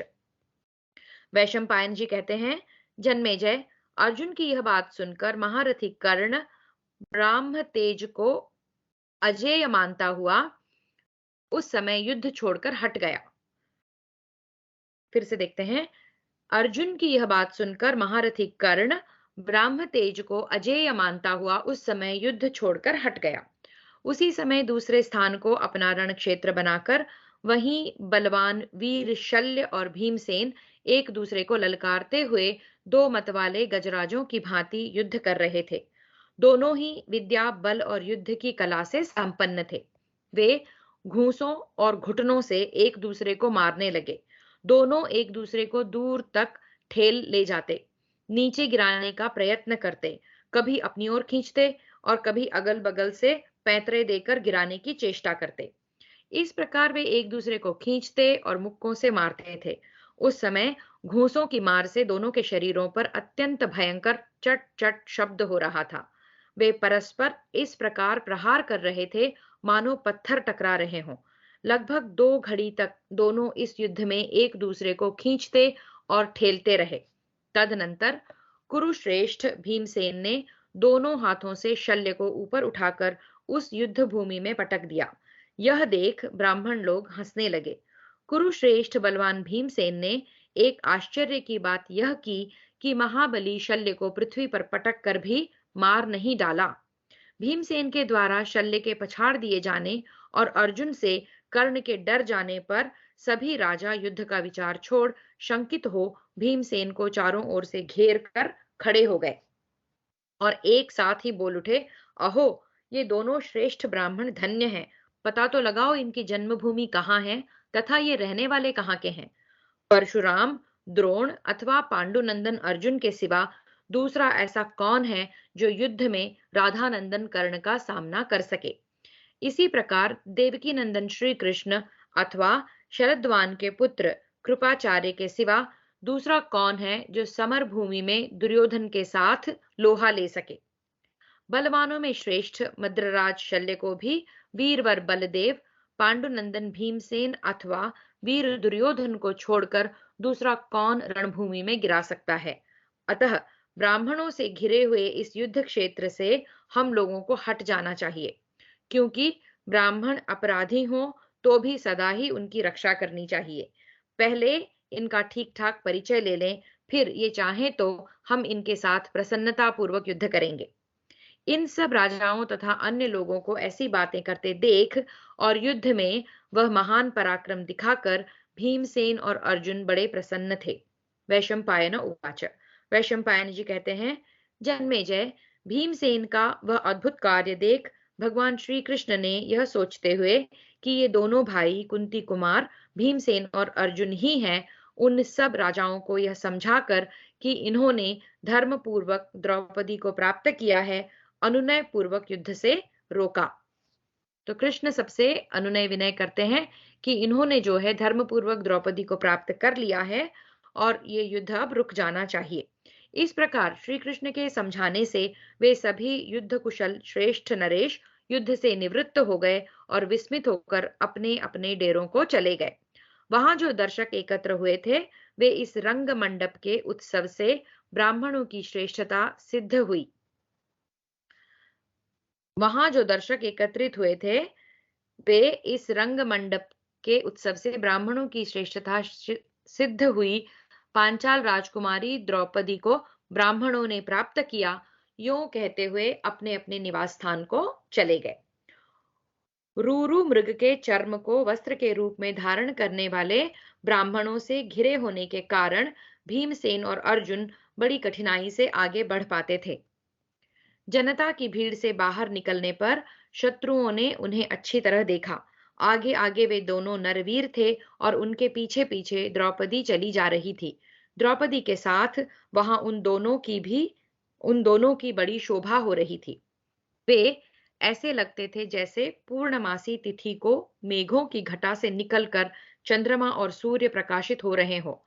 इधर भिक्षा का समय बीत जाने पर भी जब पुत्र नहीं लौटे तब उनकी माता कुंती देवी स्नेहवश अनेक प्रकार की चिंताओं में डूबकर उनके विनाश की आशंका करने लगी।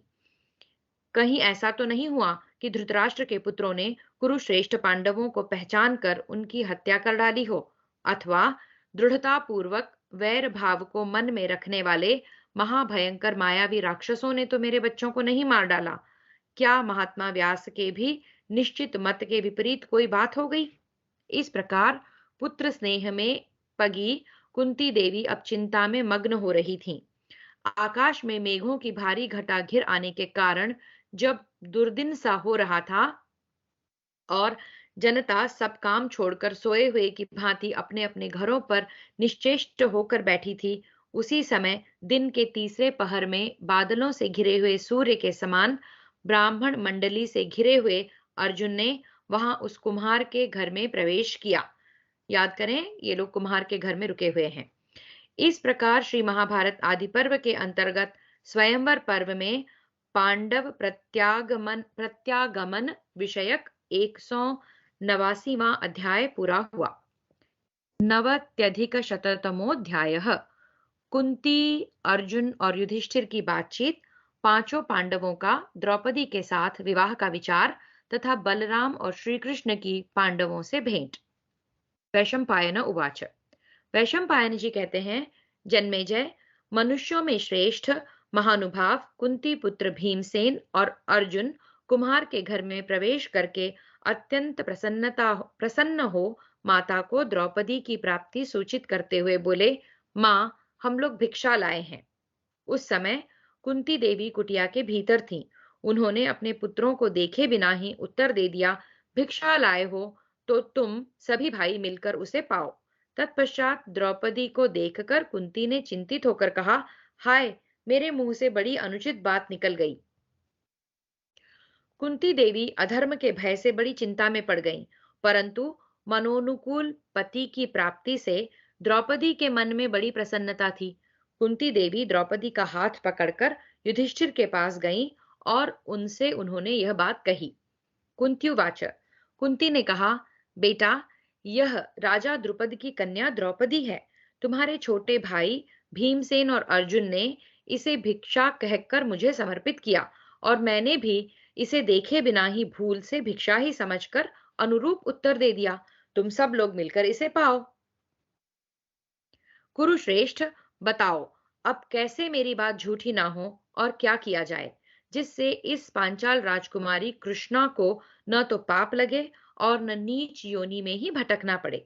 वैशंपायन उवाच, वैशंपायन जी कहते हैं, राजन, कुरुश्रेष्ठ नरवीर राजा युधिष्ठिर बड़े बुद्धिमान थे। उन्होंने माता की यह बात सुनकर 2 घड़ी तक मन ही मन कुछ विचार किया। फिर कुंती देवी को भली भांति आश्वासन देकर उन्होंने धनंजय से यह बात कही। धनंजय यानी अर्जुन। अर्जुन, तुमने द्रौपदी को जीता है। तुम्हारे ही साथ इस राजकुमारी की शोभा होगी। शत्रुओं का सामना करने वाले वीर, तुम अग्नि प्रज्वलित करो और अग्निदेव के साक्ष्य में विधि पूर्वक इस राजकन्या का पानी ग्रहण करो। अर्जुन उवाच, अर्जुन बोले, नरेंद्र, आप मुझे अधर्म का भागी न बनाइए। बड़े भाई के अविवाहित रहते छोटे भाई का विवाह हो जाए, यह धर्म नहीं है। ऐसा व्यवहार तो अनार्यों में देखा गया है। पहले आपका विवाह होना चाहिए, तत्पश्चात अचिंत्य कर्मा महाबाहु भीमसेन का, और फिर मेरा। तत्पश्चात नकुल और वेगवान सहदेव विवाह कर सकते हैं। राजन, भैया भीमसेन, मैं, नकुल, सहदेव तथा यह राजकन्या सभी आपकी आज्ञा के अधीन हैं। ऐसी दशा में आप यहाँ अपनी बुद्धि से विचार करके जो धर्म और यश के अनुकूल तथा पांचाल राज के लिए भी हितकर कार्य हो वह कीजिए, और इसके लिए हमें आज्ञा दीजिए। हम सब लोग आपके अधीन हैं। वैशंपायन उवाच, वैशंपायन जी कहते हैं, अर्जुन के ये भक्तिभाव तथा स्नेह से भरे वचन सुनने के बाद समस्त पांडवों ने पांचाल राजकुमारी द्रौपदी की ओर देखा। यशस्विनी कृष्णा भी उन सबको देख रही थी। वहां बैठे हुए पांडवों ने द्रौपदी को देखकर आपस में भी एक दूसरे पर दृष्टिपात किया, और सब ने अपने हृदय में द्रुपद राजकुमारी को बसा लिया। द्रुपद राजकुमारी पर दृष्टि पड़ते ही उन सभी अमित तेजस्वी पांडुपुत्रों की संपूर्ण इंद्रियों का मथ कर मनमथ प्रकट हो गया। विधाता ने पांचाली का कमनीय रूप स्वयं ही रचा और संवारा था। वह संसार की अन्य स्त्रियों से बहुत अधिक आकर्षक और समस्त प्राणियों के मन को मोह लेने वाली थी, या उसका रूप मोह लेने वाला था। मनुष्यों में श्रेष्ठ कुंती पुत्र युधिष्ठिर ने उनकी आकृति देखकर ही उनके मन का भाव समझ लिया। फिर उन्हें द्वैपायन वेद व्यास जी के सारे वचनों का स्मरण हो गया। द्रौपदी को लेकर हम सब भाइयों में फूट ना पड़ जाए, इस भय से राजा ने अपने सभी बंधुओं से कहा, कल्याणमयी द्रौपदी हम सब लोगों की पत्नी होगी। वैशंपायन उवाच, वैशंपायन जी कहते हैं, जन्मेजय, उस समय अपने बड़े भाई का यह वचन सुनकर उदार हृदय वाले समस्त पांडव मन ही मन उसी का चिंतन करते हुए चुपचाप बैठे रह गए। इधर वृष्णि वंशियों में श्रेष्ठ भगवान श्री कृष्ण रोहिणी नंदन बलराम जी के साथ कुरुकुल के प्रमुख वीर पांडवों को पहचान कर कुम्हार के घर में, जहां वे नरश्रेष्ठ निवास करते थे, मिलने के लिए गए। वहां बलराम सहित श्री कृष्ण ने मोटी और विशाल भुजाओं से सुशोभित अजात शत्रु युधिष्ठिर को चारों ओर से घेर कर बैठे हुए अग्नि के समान तेजस्वी अन्य चारों भाइयों को देखा। फिर से वहां बलराम सहित श्री कृष्ण ने मोटी और विशाल भुजाओं से सुशोभित अजात शत्रु युधिष्ठिर को चारों ओर से घेर कर बैठे हुए अग्नि के समान तेजस्वी अन्य चारों भाइयों को देखा। वहां जाकर वसुदेव नंदन श्री कृष्ण ने धर्मात्माओं में श्रेष्ठ कुंती कुमार युधिष्ठिर से, मैं श्री कृष्ण हूं, यूं कहकर अजमीढ़ वंशी राजा युधिष्ठिर के दोनों चरणों का स्पर्श किया। उन्हीं के साथ उसी प्रकार बलराम जी ने भी अपना नाम बताकर उनके चरण छुए। पांडव भी उन दोनों को देखकर बड़े प्रसन्न हुए। जन्मेजय, फिर उन यदुवीरों ने अपनी बुआ कुंती के भी चरणों का स्पर्श किया। कुरुकुल के श्रेष्ठ वीर अजात शत्रु युधिष्ठिर ने श्री कृष्ण को देखकर कुशल समाचार पूछा और कहा, वसुदेव नंदन, हम तो यहाँ छिप कर रहते हैं, फिर आपने हम सब लोगों को कैसे पहचान लिया? तब भगवान वसुदेव ने हंसकर उत्तर दिया, राजन, आग कितनी ही छिपी क्यों न हो, वह पहचानने में आ ही जाती है। भला पांडवों को छोड़कर मनुष्यों में कौन ऐसा है जो वैसा अद्भुत कर्म कर दिखाता। बड़े सौभाग्य की बात है कि शत्रुओं का सामना करने की शक्ति रखने वाले आप सभी पांडव उस भयंकर अग्निकांड से जीवित बच गए। पापी धृतराष्ट्र पुत्र दुर्योधन अपने मंत्रियों सहित उस षड्यंत्र में सफल न हो सका। यह भी सौभाग्य की ही बात है। हमारे अंतःकरण में जो कल्याण की भावना निहित है वह आपको प्राप्त हो। आप लोग सदा प्रज्वलित अग्नि की भांति बढ़ते रहें। अभी आप लोगों को कोई भी राजा पहचान न सके, इसलिए हम लोग भी अपने शिविर को ही लौट जाएंगे। यूं कहकर युधिष्ठिर की आज्ञा ले अक्षय शोभा से संपन्न भगवान श्री कृष्ण बलदेव जी के साथ शीघ्र वहां से चल दिए। तो यहाँ पे कृष्ण बलराम जो है पांचों पांडवों से मिलते हैं और कुछ बातचीत करके फिर वो अपने अपने शिविर में चले जाते हैं, क्योंकि अभी भी पांडवों की जो पहचान है वो छिपाए रखना है। इस प्रकार श्री महाभारत आदि पर्व के अंतर्गत स्वयंवर पर्व में बलराम और श्री कृष्ण का आगमन विषयक 190वां अध्याय पूरा हुआ। एकवन्त्यधिकशततमोऽध्यायः। धृष्टद्युम्न का गुप्त रूप से वहां का सब हाल देखकर राजा द्रुपद के पास आना तथा द्रौपदी के विषय में द्रुपद का प्रश्न। वैशंपायन उवाच। वैशंपायन जी कहते हैं, जन्मेजय, जब कुरुनंदन भीमसेन और अर्जुन कुम्हार के घर जा रहे थे, उसी समय पांचाल राजकुमार धृष्टद्युम्न गुप्त रूप से उनके पीछे लग गए। उन्होंने चारों ओर अपने सेवकों को बैठा दिया और स्वयं भी अज्ञात रूप से कुम्हार के घर के पास ही छिपे रहे। सायंकाल होने पर शत्रुओं का मान मर्दन करने वाले भीमसेन, अर्जुन और महानुभाव नकुल सहदेव ने भिक्षा लाकर युधिष्ठिर को निवेदन की। इन सब का अंतःकरण उदार था। तब उदार हृदया कुंती ने उस समय द्रौपदी से कहा, भद्रे, तुम भोजन का प्रथम भाग लेकर उससे देवताओं को बलि अर्पण करो तथा ब्राह्मण को भी भिक्षा दो। यहाँ बलि शब्द का अर्थ हमने देखना चाहिए प्रसाद है। जो भिक्षा लाई है वो अर्पण करने के लिए कहती है, क्योंकि द्रौपदी अब कुलवधु है। तथा अपने आसपास जो दूसरे मनुष्य आश्रित भाव से रहते और भोजन चाहते हैं, उन्हें भी अन्न परोसो। तदनंतर जो शेष बच जाए उसके शीघ्र ही इस प्रकार विभाग करो। अन्न का आधा भाग एक के लिए रखो, फिर शेष के 6 भाग करके 4 भाइयों के लिए 4 भाग अलग अलग रख दो। उसके बाद मेरे लिए और अपने लिए भी एक एक भाग पृथक पृथक परोस दो। कल्याणी, ये जो गजराज के समान शरीर वाले हृष्ट पुष्ट गौरे युवक बैठे हैं, इनका नाम भीम है। इन्हें अन्न का आधा भाग दे दो। वीरवर भीम सदा से ही अधिक भोजन करने वाले हैं। सास की आज्ञा का पालन करने में ही अपना कल्याण मानती हुई साध्वी राजकुमारी द्रौपदी ने अत्यंत प्रसन्न होकर कुंती देवी ने जैसा कहा था ठीक वैसा ही किया। सब ने उस अन्न का भोजन किया। तदनंतर वेगवान वीर माद्री कुमार सहदेव ने धरती पर कुश की शैया बिछा दी। फिर समस्त पांडव वीर अपने अपने मृग चर्म बिछाकर भूमिधर ही सोए। उन कुरुश्रेष्ठ पांडवों के सिर दक्षिण दिशा की ओर थे। कुंती उनके मस्तक की ओर और द्रौपदी पैरों की ओर पृथ्वी पृथ्वी पर ही पांडवों के साथ सोई, मानो उन कुशासनों पर वह उनके पैरों की तकिया बन गई। वहां उस परिस्थिति में रहकर भी द्रौपदी के मन में तनिक भी दुख नहीं हुआ और उसने उन कुरुश्रेष्ठ वीरों का किंचन मात्र भी तिरस्कार नहीं किया। वे शूरवीर पांडव वहां सेनापतियों के योग्य अद्भुत कथाएं कहने लगे। उन्होंने नाना प्रकार के दिव्यास्त्रों, रथों, हाथियों, तलवारों, गदाओं और फरसों के विषय में भी चर्चाएं की। फिर से पढ़ते हैं ये।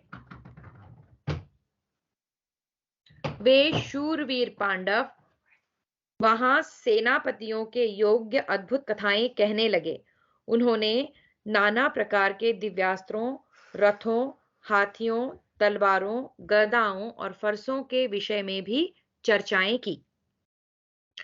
उनकी कही हुई वे सभी बातें उस समय पांचाल राजकुमार धृष्टद्युम्न ने सुनी और उन सभी लोगों ने वहां सोई हुई द्रौपदी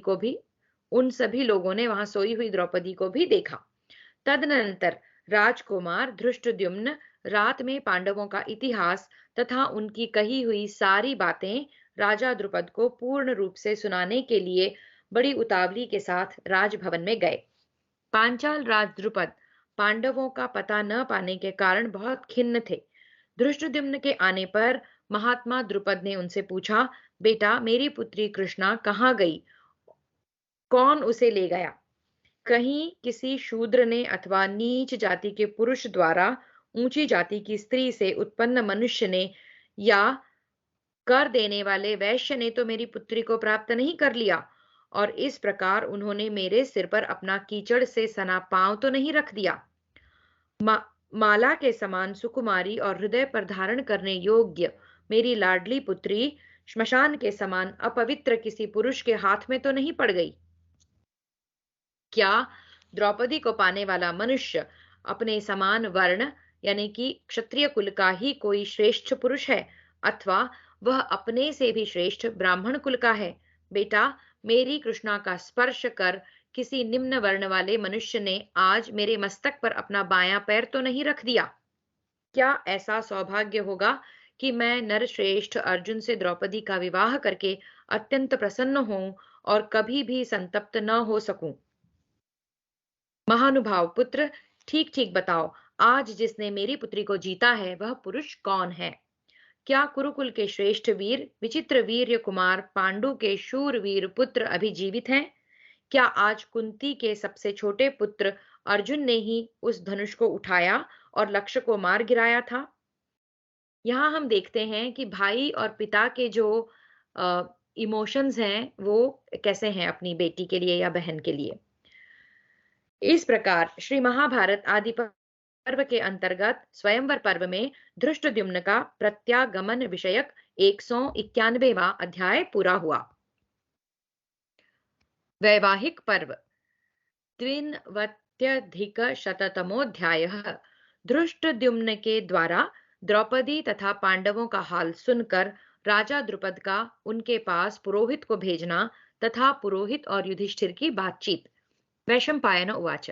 वैशंपायन जी कहते हैं, जन्मेजय, राजा द्रुपद के यों कहने पर सोमक शिरोमणि राजकुमार धृष्टद्युम्न अत्यंत हर्ष में भरकर वहां जो वृत्तांत हुआ था एवं जो कृष्णा को ले गया वह कौन था, वह सब समाचार कहने लगे। धृष्टद्युम्न उवाच। धृष्टद्युम्न बोले, महाराज, जिन विशाल एवं लाल नेत्रों वाले कृष्ण मृग चर्मधारी तथा देवता के समान मनोहर रूप वाले तरुण वीर ने श्रेष्ठ धनुष पर प्रत्यंचा चढ़ाई और लक्ष्य को वेध कर पृथ्वी पर गिराया था, वे किसी का भी साथ न करके अकेले ही बड़े वेग से आगे बढ़े। उस समय बहुत से श्रेष्ठ ब्राह्मण उन्हें घेरे हुए थे और उनकी भूरी भूरी प्रशंसा कर रहे थे। संपूर्ण देवताओं तथा ऋषियों से सेवित देवराज इंद्र जैसे दैत्यों की सेना के भीतर निशंक होकर विचरते हैं, उसी प्रकार वे नवयुवक वीर निर्भीक होकर राजाओं के बीच से निकले। उस समय राजकुमारी कृष्णा अत्यंत प्रसन्न हो उनका मृग चर्म थाम कर ठीक उसी तरह उनके पीछे पीछे जा रही थी जैसे गजराज के पीछे हाथिनी जा रही हो। यह देख राजा लोग सहन न कर सके और क्रोध में भरकर युद्ध करने के लिए उस पर चारों ओर से टूट पड़े। तब एक दूसरा वीर बहुत बड़े वृक्ष को उठाकर राजाओं की उस मंडली में कूद पड़ा, और जैसे कोप में भरे हुए यमराज समस्त प्राणियों का संहार करते हैं, उसी प्रकार वह उन नरेशों को मानो काल के गाल में भेजने लगा। नरेंद्र, चंद्रमा और सूर्य की भांति प्रकाशित होने वाले वे दोनों नरश्रेष्ठ सब राजाओं के देखते देखते द्रौपदी को साथ ले नगर से बाहर कुम्हार के घर में चले गए। उस घर में अग्निशिखा के समान तेजस्विनी एक स्त्री बैठी हुई थी। मेरा अनुमान है कि वे उन वीरों की माता रही होंगी। उनके आसपास अग्नितुल्य तेजस्वी वैसे ही 3 श्रेष्ठ नरवीर और बैठे हुए थे। इन दोनों वीरों ने माता के चरणों में प्रणाम करके द्रौपदी से भी उन्हें प्रणाम करने के लिए कहा। प्रणाम करके वहीं खड़ी हुई कृष्णा को उन्होंने माता को सौंप दिया और स्वयं वे नरश्रेष्ठ वीर भिक्षा लेने के लिए चले गए। जब वे लौटे तब उनकी भिक्षा में मिले हुए अन्न को लेकर उनकी माता के आज्ञानुसार द्रौपदी ने देवताओं को बलि समर्पित की, ब्राह्मणों को दिया और उन वृद्धा स्त्री तथा उन प्रमुख नरवीरों को अलग अलग भोजन परोसकर अंत में स्वयं भी बचे हुए अन्न को खाया। राजन, भोजन के बाद वे सब सो गए। कृष्णा उनके पैरों के समीप सोई। धरती पर ही उनकी शैया बिछी थी। नीचे कुश की चटाइयां थी और ऊपर मृगचर्म बिछा हुआ था। सोते समय वे वर्षा काल के मेघ के समान गंभीर गर्जना करते हुए आपस में बड़ी विचित्र बातें करने लगे। वे पांचों वीर जो बातें कह रहे थे वे वैश्यों, शूद्रों तथा ब्राह्मणों जैसी नहीं थीं। राजन, जिस प्रकार वे युद्ध का वर्णन करते थे उससे यह मान लेने में तनिक भी संदेह नहीं रह जाता है कि वे लोग क्षत्रिय शिरोमणि हैं। हमने सुना है कुंती के पुत्र लाक्षागृह की आग में जलने से बच गए हैं। अतः हमारे मन में जो पांडवों से संबंध करने की अभिलाषा थी अवश्य वही सफल हुई जान पड़ती है। जिस प्रकार उन्होंने धनुष पर बलपूर्वक प्रत्यंचा चढ़ाई, जिस तरह दुर्भेद्य लक्ष्य को बेध गिराया और जिस प्रकार वे सभी भाई आपस में बातें करते हैं, उससे यह निश्चय हो जाता है कि कुंती के पुत्र ही ब्राह्मण वेश में छिपे हुए विचर रहे हैं। जन्मेजय, इस समाचार से राजा द्रुपद को बड़ी प्रसन्नता हुई। उन्होंने उसी समय उनके पास अपने पुरोहित को भेजते हुए कहा, आप उन लोगों से कहिएगा कि मैं आप लोगों का परिचय जानना चाहता हूं। क्या आप लोग महात्मा पांडु के पुत्र हैं? राजा का अनुरोध मानकर पुरोहित जी गए और उन सब की प्रशंसा करके राजा द्रुपद के वचनों को ठीक ठीक एक के बाद एक करके क्रमशः कहने लगे। वरदान के योग्य वीर पुरुषों, वर देने में समर्थ पांचाल देश के राजा द्रुपद आप लोगों का परिचय जानना चाहते हैं। इन वीर पुरुषों को लक्ष्य वेध करते देखकर उन्हें हर्ष की सीमा नहीं रह गई है। आप लोग अपनी जाति और कुल आदि का यथावत वर्णन करें, शत्रुओं के माथे पर पैर रखें और मेरे तथा अनुचरों सहित पांचाल राज के हृदय को आनंद प्रदान करें। महाराज पांडु राजा द्रुपद के आत्मा के समान प्रिय मित्र थे। महाराज पांडु राजा द्रुपद के आत्मा के समान प्रिय मित्र थे। इसलिए उनकी यह अभिलाषा थी कि मैं अपनी इस पुत्री का विवाह पांडु कुमार से करूं, इसे राजा पांडु को पुत्रवधु के रूप में समर्पित करूं। सर्वांग सुंदर शूरवीरों, राजा द्रुपद के हृदय में नित्य निरंतर यह कामना रही है कि मोटी एवं विशाल भुजाओं वाले अर्जुन मेरी इस पुत्री का धर्म पूर्वक पाणी ग्रहण करें। उनका यह कहना है कि यदि मेरा यह मनोरथ पूर्ण हो जाए तो मैं समझूंगा कि यह मेरे शुभ कर्मों का फल प्राप्त हुआ है। यही मेरे लिए यश, पुण्य और हित की बात होगी। जब विनयशील पुरोहित जी यह बात कह चुके तब राजा युधिष्ठिर ने उनकी ओर देखकर पास बैठे हुए भीमसेन को यह आज्ञा दी कि उन्हें पाद्य और अर्घ्य समर्पित करो। ये महाराज द्रुपद के माननीय पुरोहित हैं, अतः इनका हमें विशेष आदर सत्कार करना चाहिए। जन्मेजय, तब भीमसेन ने पाद्य अर्घ्य निवेदन करके उनका विधिवत पूजन किया। उनकी दी हुई पूजा को प्रसन्नता पूर्वक ग्रहण करके पुरोहित जी जब बड़े सुख से आसन पर बैठ गए तब राजा युधिष्ठिर ने उन ब्राह्मण देवता से इस प्रकार कहा, ब्राह्मण, पांचाल राज द्रुपद ने यह कन्या अपनी इच्छा से नहीं दी है।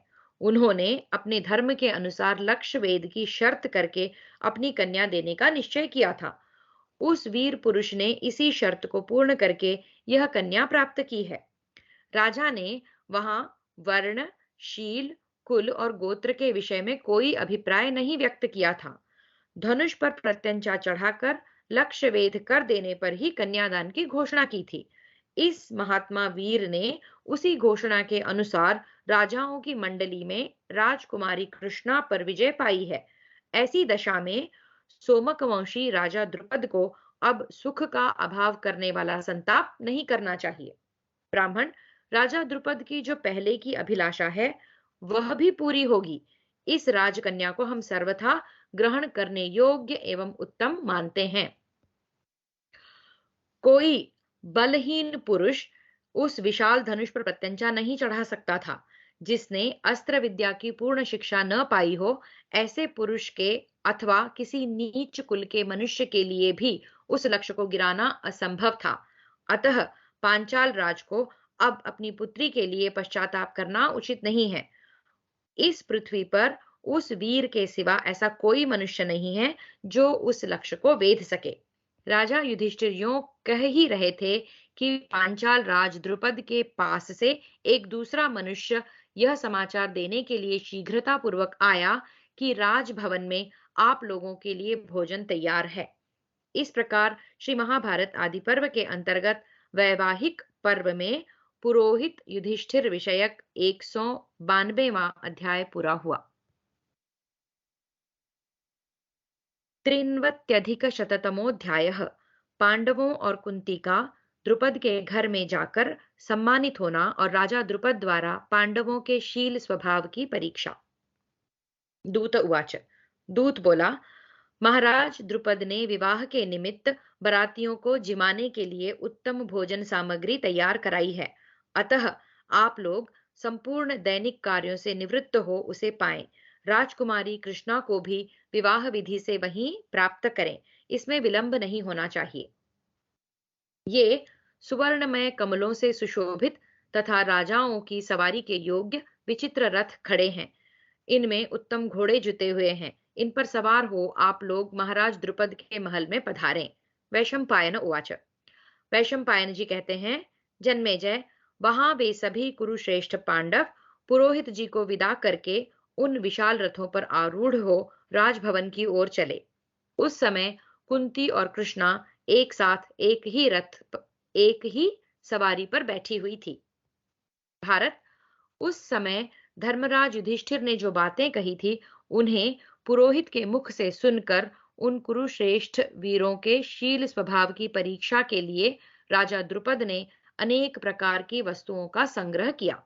राजन, सब प्रकार के फल, सुंदर ढंग से बनाई हुई मालाएं, कवच, ढाल, आसन, गौएं, रस्सियां रस्सियां, बीज एवं खेती के अन्य सामान तथा अन्य कारीगरियों के सब सामान पूर्ण रूप से वहां संग्रहित किए गए थे। इसके सिवा खेल के लिए जो आवश्यक वस्तुएं होती हैं उन सबको राजा द्रुपद ने वहां जुटाकर रखा था। दूसरी ओर कवच, चमकती हुई ढालें, तलवारें, बड़े बड़े विचित्र घोड़े तथा रथ, श्रेष्ठ धनुष, विचित्र बाण, सुवर्ण भूषित शक्तियां एवं रुष्टियां, प्रास, भुशुंडियां, फरसे तथा सब प्रकार की युद्ध सामग्री, उत्तम वस्तुओं से युक्त शैया, आसन और नाना प्रकार के वस्त्र भी वहां संग्रह करके रखे गए थे। कुंती देवी सती साध्वी कृष्णा को साथ ले द्रुपद के रनिवास में गईं। वहां की उदार हृदया स्त्रियों ने कौरवराज पांडु की धर्मपत्नी का बड़ा आदर सत्कार किया। राजन, पांडवों की चाल ढाल सिंह के समान पराक्रम सूचक थी। उनकी आंखें सांड के समान बड़ी बड़ी थी। उन्होंने काले मृग चर्म के ही दुपट्टे ओढ़ रखे थे। उनकी हंसली की हड्डियां मांस से छिपी हुई थी और भुजाएं नागराज के शरीर के समान मोटी एवं विशाल थी। उन पुरुष सिंह पांडवों को देखकर राजा द्रुपद, उनके सभी पुत्र, मंत्री, इष्ट मित्र और समस्त नौकर चाकर ये सब के सब वहां बड़े ही प्रसन्न हुए। वे नर श्रेष्ठ वीर पांडव वहां लगे हुए पाद पीठ सहित बहुमूल्य श्रेष्ठ सिंहासनों पर बिना किसी हिचक या संकोच के, मन में तनिक भी विस्मय न करते हुए बड़े छोटे के क्रम से जा बैठे। सब स्वच्छ और सुंदर पोशाक पहने हुए दास दासी तथा रसोइयों ने सोने चांदी के बर्तनों में राजाओं के भोजन करने योग्य अनेक प्रकार की सामान्य और विशेष भोजन सामग्री लाकर परोसी। मनुष्यों में श्रेष्ठ पांडव वहां अपनी रुचि के अनुसार उन सब वस्तुओं को खाकर बहुत अधिक प्रसन्न हुए। राजन, तदनंतर वहां की हुई अन्य सब वैभव भोग की सामग्रियों को छोड़कर वे वीर पहले उसी स्थान पर गए जहां युद्ध की सामग्रियां रखी गई थीं। जन्मेजय, यह सब देखकर राजा द्रुपद, राजकुमारी और सभी प्रधानमंत्री यह सब देखकर राजा द्रुपद, राजकुमार और सभी प्रधानमंत्री बड़े प्रसन्न हुए और उनके पास जाकर उन्होंने अपने मन में यही निश्चय किया कि ये राजकुमार कुंती देवी के ही पुत्र हैं। इस प्रकार श्री महाभारत आदि पर्व के अंतर्गत वैवाहिक पर्व में युधिष्ठिर आदि की परीक्षा विषयक 193वां अध्याय पूरा हुआ। हरि ओम।